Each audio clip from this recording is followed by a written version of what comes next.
പ്രിയമുള്ള പ്രേക്ഷകരെ, നാം ഇവിടെ ചർച്ച ചെയ്യുന്നു മേൽപ്പത്തൂർ നാരായണ ഭട്ടപാദനാൽ വിരചിതമായ നാരായണീയത്തിലെ വിരാട് സ്വരൂപ വർണ്ണനമെന്ന 6-ാം അധ്യായത്തിലെ 2-ാമത്തെ ശ്ലോകം.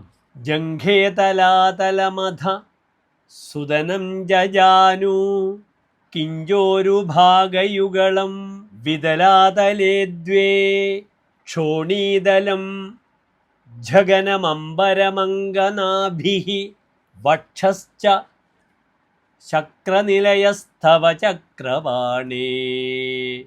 അടുത്തതായി ഈ ശ്ലോകത്തിൻ്റെ പദച്ഛേദം പ്രിയപ്പെട്ട പ്രേക്ഷകർ ശ്രദ്ധിക്കുക.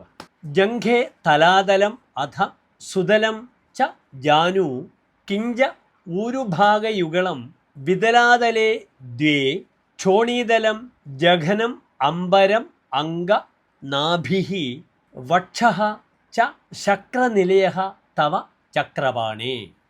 ഇനി ഈ ശ്ലോകത്തിൻ്റെ അന്വയമാണ് നാം ചർച്ച ചെയ്യുന്നത്.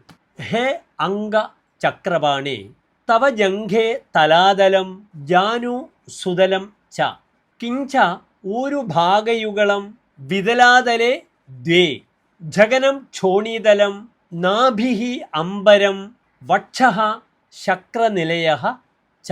അടുത്തതായി ഈ ശ്ലോകത്തിൻ്റെ സാരാംശം നിങ്ങൾ ശ്രദ്ധിക്കുക. അല്ലയോ ചക്രപാണിയായ ഭഗവാനെ, അങ്ങയുടെ 2 കാൽവണ്ണകൾ തലാതലമെന്നും കാൽമുട്ടുകൾ സുതലമെന്നും 2 തുടകൾ വിതലം അതലം എന്നു 2ആണെന്നും ജഘനം അരക്കെട്ട് ഭൂലോകമെന്നും നാഭിപ്രദേശം സ്വർഗമെന്നും പറഞ്ഞു വരുന്നു. ഇവിടെ തലാതലം, അതലം, സുതലം, വിതലം എന്നിവ അധോലോകങ്ങളിലും ഭൂലോകം മുതൽക്കുള്ള 7 ഊർധ്വലോകത്തിലും പെടുന്നു.